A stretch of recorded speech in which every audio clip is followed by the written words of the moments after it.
80,000 pounds of oak, iron, and rope. Built in secret. Dragged across mountains no army had ever crossed.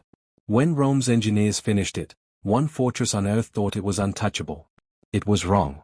This is the machine that broke the unbreakable, and the empire buried its true story for 2,000 years. The mountain that could not be taken.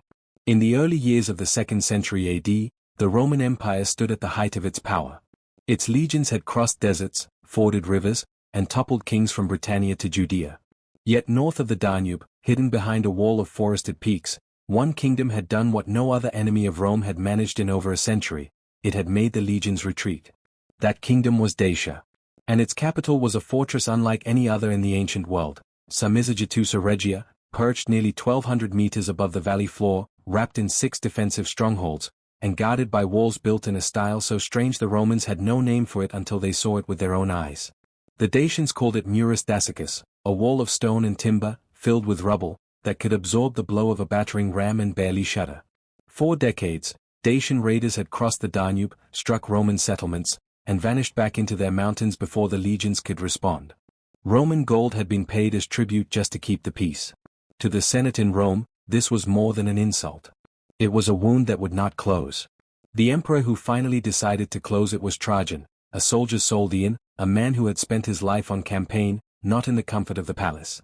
He looked at the maps of Dacia and understood something his predecessors had refused to accept. This was not a war that could be won with the same tools Rome had always used. The mountains themselves were the enemy's greatest weapon. Any army that climbed those slopes did so in single file, exhausted, exposed, and within range of Dacian archers hidden in the tree line. Any siege engine dragged up those paths on ordinary wheels would break apart long before it reached the walls. Rome needed something it had never built before. The engineer's problem. Deep within a Roman military workshop, likely at a forward base near the Danube, close to where the newly built stone bridge of Apollodorus of Damascus would soon span the river, a team of military engineers, or architecti, faced an impossible order from the emperor himself. Build a siege weapon capable of shattering murus dacicus walls, and find a way to move it through mountains that had no roads. Rome's standard siege arsenal was already formidable. The onager, a torsion catapult powered by twisted sinew rope, could hurl stones weighing dozens of kilograms. The ballista could punch iron bolts through shields and men alike. Siege towers, sheathed in wet hides to resist fire, could rise as tall as the walls they attacked. But none of it had been designed for what lay ahead: narrow mountain trails, steep inclines, freezing temperatures, and walls reinforced with earth-packed timber that swallowed the impact of ordinary stones like a fist punching into wet sand. The solution the engineers arrived at was audacious.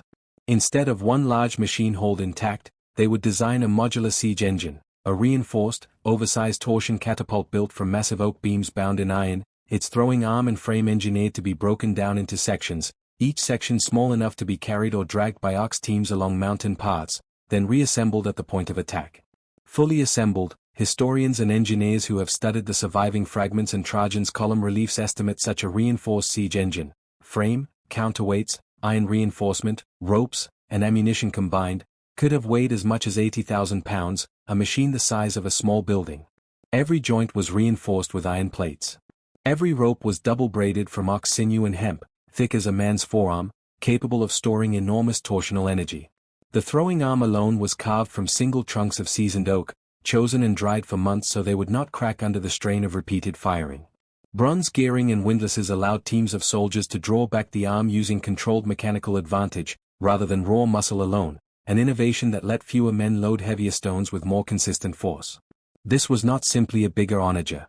It was Rome's answer to a mountain kingdom that had, for a generation, believed geography alone could keep it safe. The march into the mountains.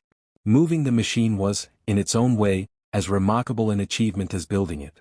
Roman military engineering had already proven itself across the empire: roads that ran arrow-straight through wilderness, bridges thrown across impassable rivers, camps that rose fully fortified in a single afternoon. Now that same discipline turned toward the Dacian mountains. Roman surveyors, called agrimensors, went ahead of the main column, marking safe gradients and identifying places where the trail would need to be widened or reinforced with cut timber. Engineers cut switchback paths into hillsides, built temporary log corduroy roads across marshy ground, and constructed simple pulley systems to help ox teams haul the heaviest sections up the steepest inclines. Each disassembled section of the great siege engine traveled on its own reinforced wagon, wrapped in oiled leather to protect the wood and iron from rain and damp mountain air. Dozens of oxen, sometimes reinforced with mules for the narrowest parts, strained against the weight. Auxiliary troops marched alongside not merely as escort, but as labor, ready to push wagons free from mud, to fell trees blocking the path, to build makeshift bridges over mountain streams swollen with spring melt. The march was slow. Some days, the column advanced only a few kilometers. Dacian scouts watched from the ridgelines, reporting back to King Decebalus that the Romans were dragging something enormous into the mountains, though even the Dacians could not yet guess exactly what it was, or what it could do. Along the route, smaller Dacian strongholds tested the column with hit-and-run raids, hoping to slow the advance or force the Romans to abandon the heavy machine and retreat. Roman auxiliary cavalry screened the flanks, and detachments of legionaries held defensive positions at night, forming fortified marching camps, a Roman practice so disciplined that even a single night's halt produced a ditch, rampart, and palisade, built and struck again the next morning. Weeks passed. The great machine, broken into pieces, crawled higher into terrain no Roman siege equipment had ever reached. Sarmizegetusa Regia. At last, the column reached the approaches to Sarmizegetusa Regia itself.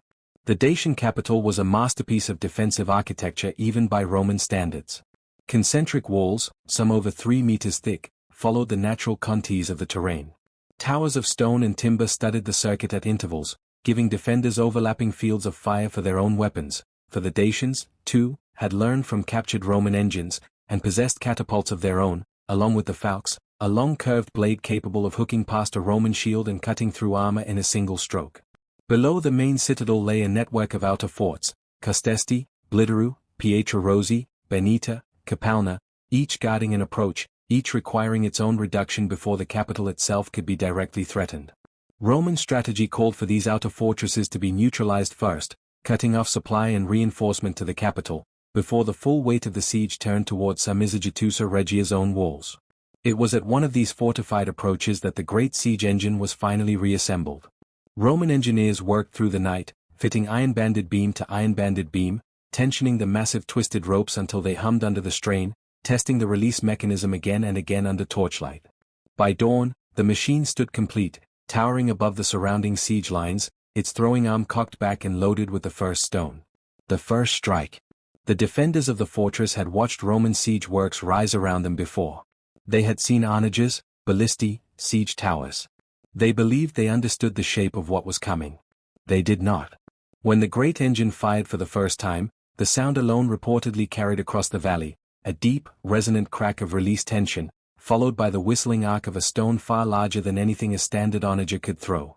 It struck the outer wall not with the shallow thud of ordinary siege stones, but with a force that cracked through the packed rubble core of the murus dacicus construction, shearing timber facing away from the stone fill behind it. A single strike rarely brought down a wall of this design. But the great machine did not need to. It fired again. And again. Each impact widened the fracture, loosened the packed earth and rubble core, and stripped away the timber lacing that held the whole structure together. Where ordinary Roman artillery had left Dacian walls scarred but standing, this machine methodically dismantled them, stone by stone, strike by strike. Beyond the physical damage, the psychological effect was just as devastating. Dacian defenders who had trusted their walls to hold now watched them crumble in real time, from a weapon whose range exceeded anything they could effectively answer. Panic spread along the ramparts even as officers tried to hold the line, redirect their own catapults, and organize counter-sorties against the Roman siege lines. The Dacian response. Decebalus was no ordinary king.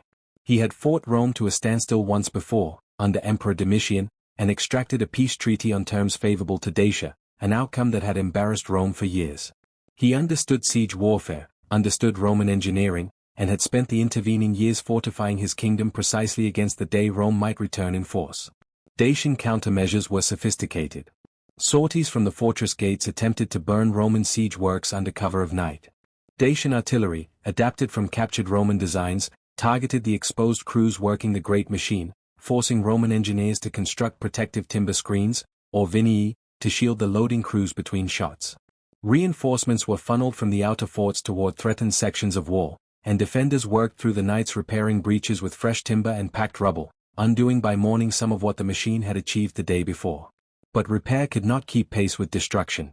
Each outer stronghold fell in turn, Castesti, then the others, as Roman forces, screened by auxiliary cavalry and supported by the relentless bombardment of the great siege engine, methodically closed the ring around the Dacian capital. Supply lines were severed. Reinforcement became impossible. The defenders of Sarmizegetusa Regia found themselves alone, facing a wall of Roman legionaries on one side and a machine that seemed capable of unmaking their fortress stone by stone on the other. The fall.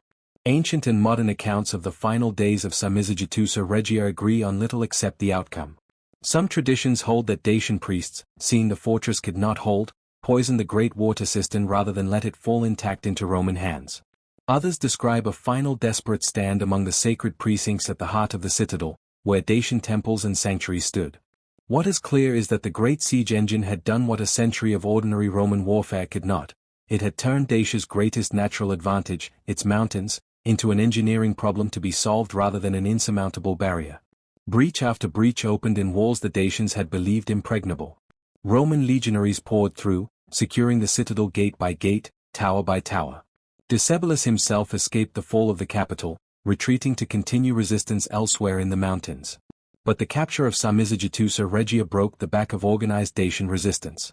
Within a short time, cornered by pursuing Roman cavalry, Decebalus chose death by his own hand rather than capture, an event famously depicted on Trajan's column in Rome, the great carved monument that still stands today, recording the campaign in stone spiral relief from beginning to end. The legacy of the machine.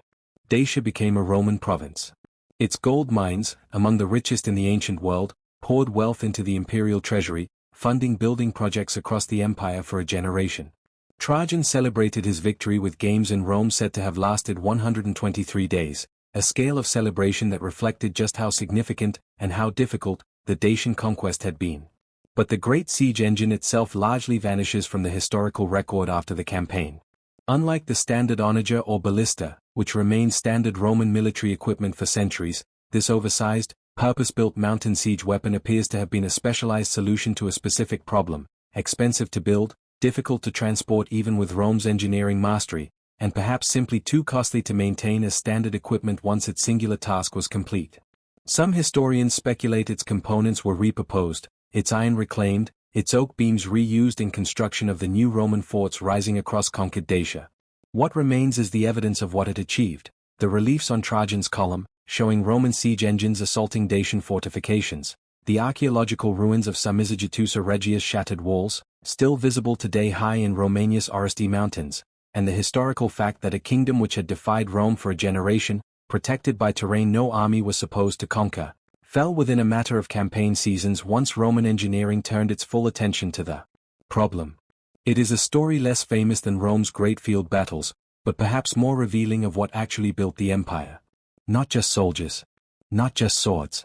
But an institutional willingness to look at an impossible problem, a mountain fortress, a weapon too heavy to move, and solve it anyway, piece by piece, mile by mile, until the impossible simply became another Roman road. 2,000 years later, the ruins of Sarmizegetusa Regia still stand on their mountain, silent stones scattered across a peak the Dacians once believed no army could reach. They were wrong, not because Rome had more men or braver men, but because Rome had engineers willing to build an 80,000-pound answer to a problem that had no answer, and the discipline to drag it, piece by piece, to the top of the world.